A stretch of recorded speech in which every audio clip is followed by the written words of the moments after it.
Maayong gabi sa atong tanan. Unang-una, ako lang ipaabot ang ako ang dakong pagpasalamat sa inyong pag-uban kanamo sa among pagsubo sa pagkawala ni Papa. Para sa ako, si Papa ang the best na Papa para sa amoa.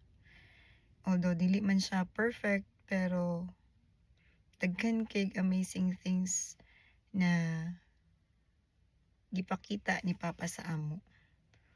Unang-una, ang iyahang decision to follow Christ. I think that's the best thing that He has done and He has left us with.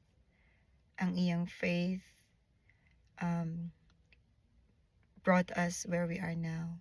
He led us to Christ. He led our family to Christ. And because of that faith, that same faith that He has shown us, is also the same faith that we're clinging on to at this very moment. Far too many times, daghan nagpanahon jud na abi na mo og kuhaon na si Papa. But God kept extending His life. And through those trials, ginapakita ni Lord unsa siya ka-amazing. And even though ingon ani ang nahitabo, na ay peace. Because knowing na dugay ra unta si Papa nawala. Pero gi-extend ni Lord iyang life.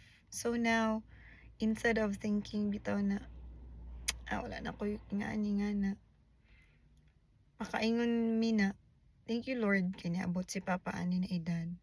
He was very sickly if you kabalo mo sa iyang history.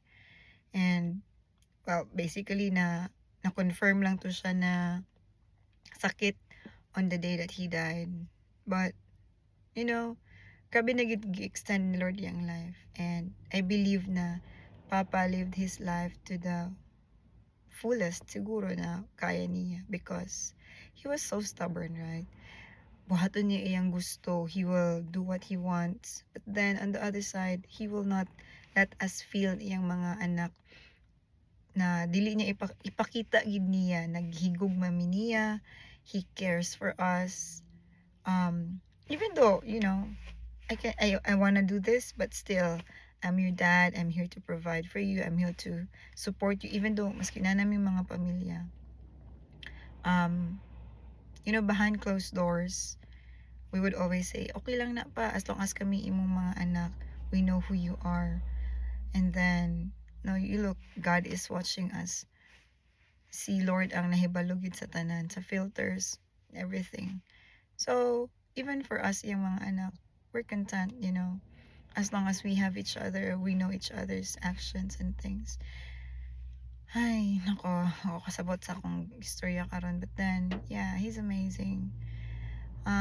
He's my first teacher, my greatest teacher.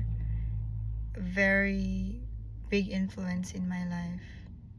The way that I am, the way that we are as a person, kami sa akong mga igsoon, is basically influenced by our dad because we saw a lot of goodness in what he does, being upright, doing, and fighting for what's right, and being not afraid to ask.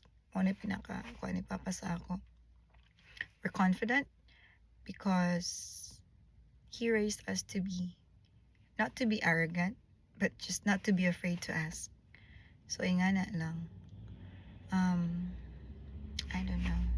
I hope you remember him with goodness in mind. I know, nagit ay madumduman na funny or something kahadlok. But anyway, inga naman dyan ang teachers. Ingon siya, Han, ayaw pag-teacher, Han. Wala man ko naminaw. Eventually, kasabot ra ko nga no, ingon siya na ayaw pag-teacher. But then, I believe na he also know, inga na siya kadako yung influence sa akong life because sila ni Mama because teaching is just my profession even here. So naglahi lang tag station, but then the passion to teach is still there because we saw that in him. And I think maura siguro to So again, daghan kayong salamat sa inyong pag-ani, sa inyong pagdamay sa amo. Maayong gabi sa tanan.